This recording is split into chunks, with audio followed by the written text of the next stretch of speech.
Hey there guys and gals, this will be my first unboxing and review of a Nerf rival weapon which uses balls instead of darts for, you know, that precision competition feel. And also I picked up a whole bunch of Adventure Force ammo for the rival. It's supposedly comparable, cross-compatible, it works. You can tell it's a different color, but also the design on them is slightly different. Like the rival rounds kind of look like sponges. These ones have this weird mesh, looks kind of like Spider-Man shot them out. Also, big shout out to Grim. This is actually his Kronos pistol, but he wanted me to do this video because it'll be way too hot for him to do an unboxing and review in a mask. So let's get right into it. The first thing you're going to notice about the rival weapons is that they all come in boxes as opposed to, you know, like the gun is out and you can just grab half of it if you tear the cardboard down. You'll also notice this is a Phantom Core rival weapon. Phantom Core means that it's white. The other two regular paint jobs are Team Red and Team Blue. You can get pretty much all the same weapons, but in different team colors. This one specifically is supposed to come, since it's Phantom Core, it's going to come with a flag in red and blue, supposedly. We'll see. Plus 5 balls. Give me 5 balls. 1, 2, 3, 4, 5 balls, supposedly. And then we have this 50 pack. The 50 pack of Adventure Force rounds is slightly cheaper. No, not slightly. A couple dollars cheaper than the 25 pack of first party rival rounds. So I picked this up for Grim since he's going to be the only one of the Great Nerf War with ball guns. I thought I would help him out because all he had was an extra 25 and then some magazines, but we'll deal with those later. The time has come for the speed ups.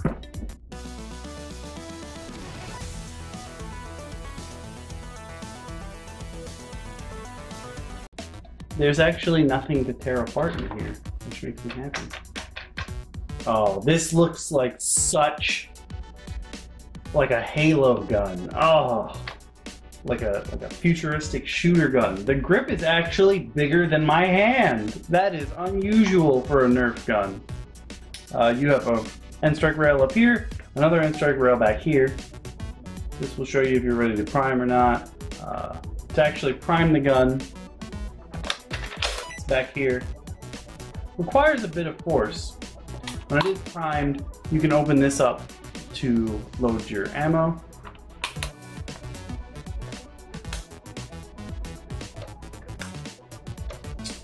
It appears to not dry fire. Okay. We might need to read the directions on this one. What do we got? Kronos. 18,500. Slide. Trigger. Boom. Move slide all the way back. Open door. Insert round. Move slide all the way forward. Close door. Move trigger lock to unlock. It is unlocked. Dun, dun, dun. Move slide all the way back and all the way forward to prime the blaster. Ready indicator will appear on end of blaster. Pull trigger to fire 1 round. Repeat steps 2 and 3 to fire another round. Trigger lock. Leave it locked when it's away. So it comes with the 1 ball that was on the cover. Oh, everything is so easy to get out here. Wow. Comes with 1 ball. They're pretty squishy. They're not as hard as I was expecting. This was the one that was in the cover, and then these are the other 4, as you can see. We're just gonna load them up now. I probably shouldn't be drinking anything, at least not this close. But here are our 5 rival rounds. They're actually pretty squishy. I feel like if you wet these, they would absorb water really well. But we're just gonna load them up. So to load them up, you open up and you push it in there. And that's about it. They actually load down and around into here as opposed to loading back. And I can tell that I can't push in any farther after 5, so I close this up and lets me slide forward. This is now primed and ready, but remember it's still locked. Slide this up, and now I can fire it. Here it'll stop when it's locked. This is the safety, which, you know, is probably good. This gun has a real good heft to it, too. These are the 2 flags it comes with, which is good, because not everyone is going to have a vest during our war. So we figured they can also use the flags. Looks like you could also use these for catch the flag or something. But they will snap right to your belt loop, so you know what team you're on. They have the Nerf rival logo on them by the end. Same here. I'm just going to try and fold these back up as best as I can. 2 flags. The Adventure Force rounds, I'm going to just try and pop only a few out of. I'm hoping that not all of them just fall out. The box is already sort of open at the bottom, so I'm just going to go straight in for that. Thankfully, it's got this other little plastic cover on the inside. I just want 5 balls. That's all I want. I want the 5. 5, nice. They're all going to be out of order.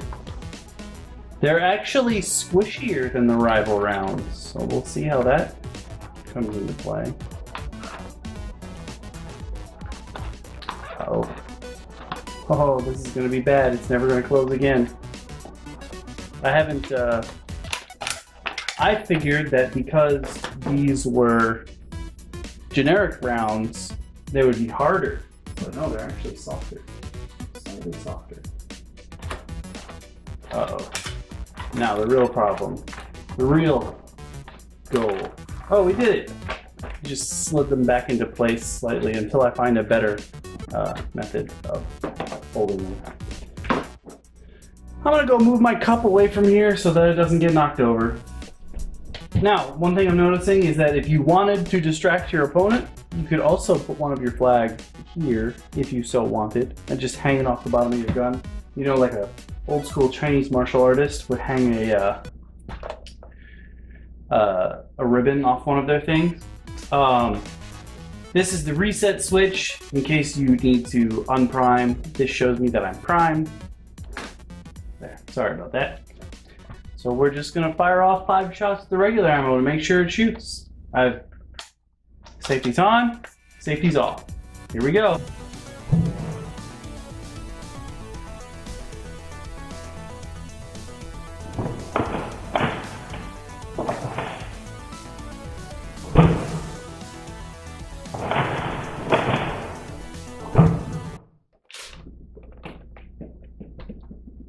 It appears to be jammed already. That's not good.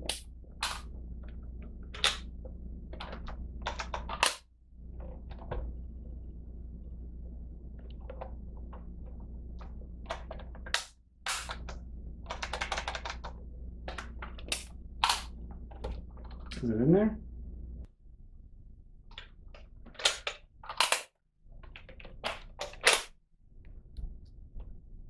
Apparently, it will jam if you don't pull it back all the way. Like, all the way. You have to go very, very far back. It's so angry. So yeah, you gotta make sure that it can't possibly go any further back. I don't know if you can see my hand shaking, but I'm pulling really hard right now. Because there's a stop about here. And then if you pull it all the way back, there's another stop. So you have to make sure that you get the stop way in the back. Final shot, regular Nerf ball.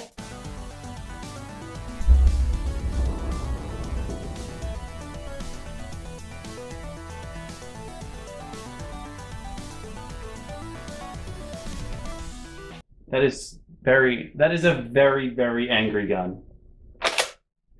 Remember, pull it all the way back, almost to the point where you're straining your own muscles. Here we go with some Adventure Force balls.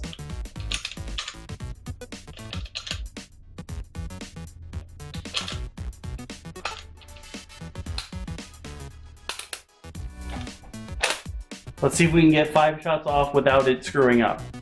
What do you guys think? You think yes?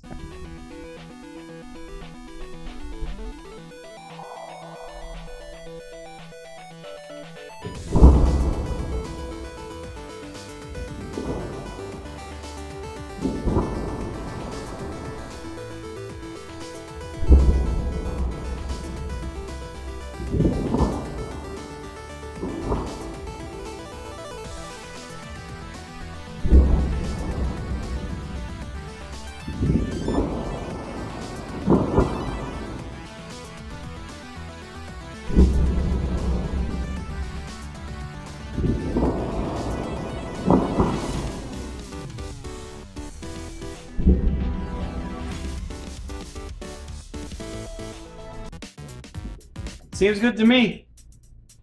Now, one thing you need to know about the Kronos is that you cannot check what's in the chamber if the gun isn't primed. Well, half primed, since you have to push forward as well. You gotta slide back so that that door opens. As you can see, I've moved the shooting gallery because I don't think shooting these balls at glass is a good idea. So this time around, we're switching spots for the shooting gallery. We're going to the other side. Bam, way over there. I'm gonna try and minimize the spaces that the balls can get to. I'm only gonna be shooting 10 total. Half regular Nerf, half Adventure Force. Now, one thing that supposedly is very common among the rival blasters is that they're way more accurate than the average Nerf ball. Or, they're way more accurate than the average Nerf dart. So hopefully, I'll be showcasing that. Now, where I have the stuff set up right now for the shooting gallery is actually a little ahead of where I normally stand. I normally stand here-ish, but more like here, like 4 or 5 feet ahead of where these cans are. I'm going to be standing almost with my back to the mantle where I normally have the shooting gallery for this shooting test, because this guy supposedly can shoot a bit further than the average Nerf gun. So I'm going to be loading up the Nerf rival shots first. I'm going to be shooting for that one zombie can right in front of the middle stack. There are iron sights on the Kronos, so I'm trying to use those. Here we go, first shot. What do we hit?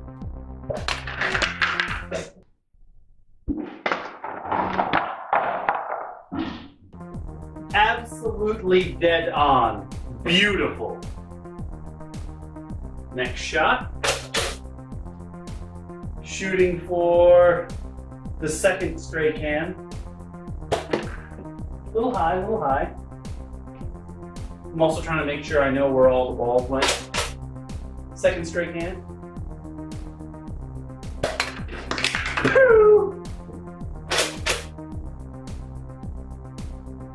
The stray can by itself that's not in front of the stack. Hopefully I don't knock the stack over. Oh, this weapon is accurate. All right, one-handed, final shot. I'm gonna see if I can hit the top can off the pile on the right without the rest of them coming down.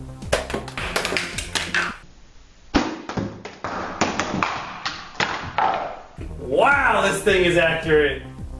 Grim is definitely gonna do better than us. All right, guys and gals, loading up the 5 adventure shot ammo pieces.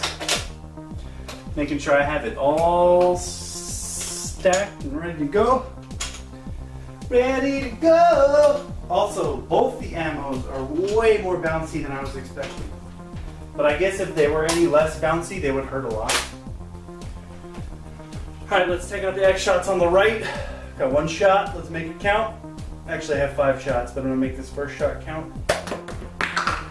It came out a little high. Whoa! Let's go, let's go. Came out a little to the right as well, so I'm gonna aim a little bit further. Yep. Seems like Adventure Force darts are coming out slightly to the right.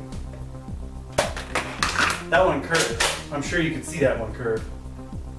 All right, aiming for the stack.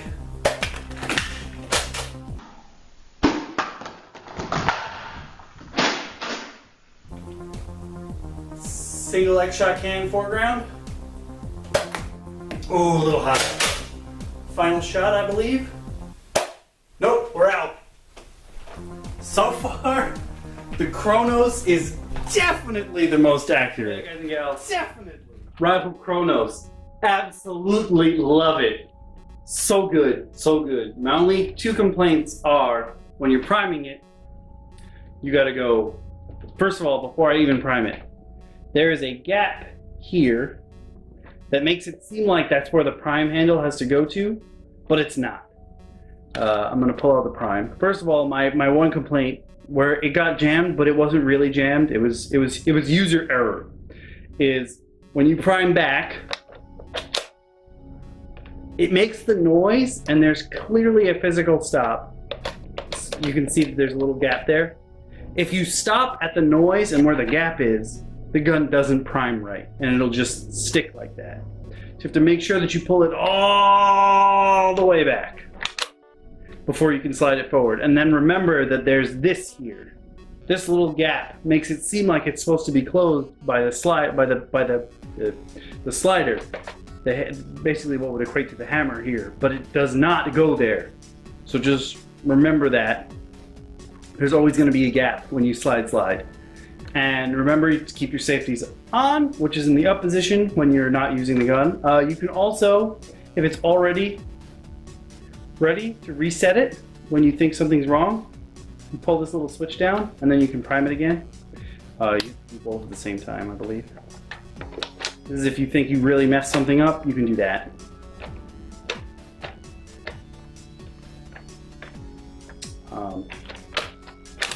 And then even with that one, I'm not priming. I just want to make sure I get the plunger out. Even when you've done the reset switch to get the slider backwards, you're still gonna, it still stops where the, I don't know why I was sitting so close that you couldn't see my face. It'll still stop where that little gap is. So you have to make sure each and every time that when you pull it back as far as it can possibly go. You can see through the top here.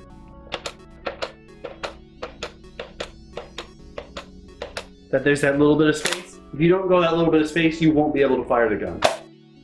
Now they do make, I've seen people 3D print a little thing on top so you don't have to flip the door open to reload, but this gun is serious.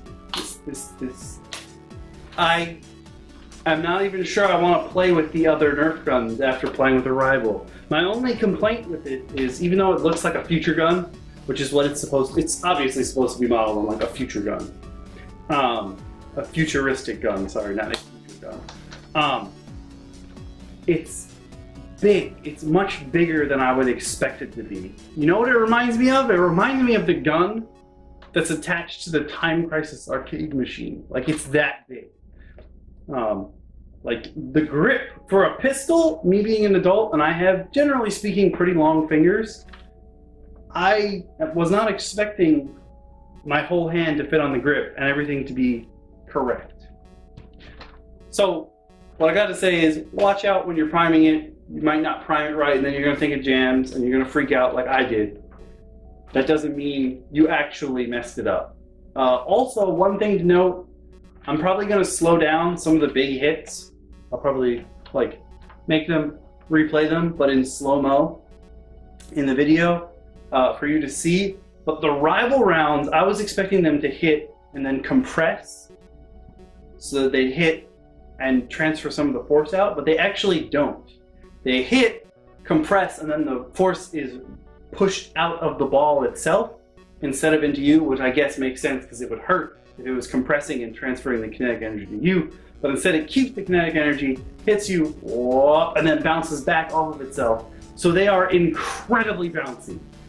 Those balls went everywhere. And the Adventure Force balls, being that they're slightly more springy and softer, they go everywhere. One of the ones that hit the cans bounced into the ceiling, like into the door, and shot back at me. Like, I was not expecting them to be that bouncy, and I feel like when we have the war, when we play outside with the balls, they're gonna go everywhere, and we're not gonna be able to recover a single dang one. But, so far, just in this firing test alone, highly recommend the Kronos, and I will probably go get one for myself. So, apparently, I'm going to be inheriting this one at the end. I will definitely get two, and I'll try and dual wield, but it's going to be incredibly difficult to dual wield if the prime slide is like that. I'm going to make sure Grim actually watches one of my videos so that he knows the prime slide is very strange on this gun. Very, very strange. But it works, and it works like a charm. I spit. Yeah.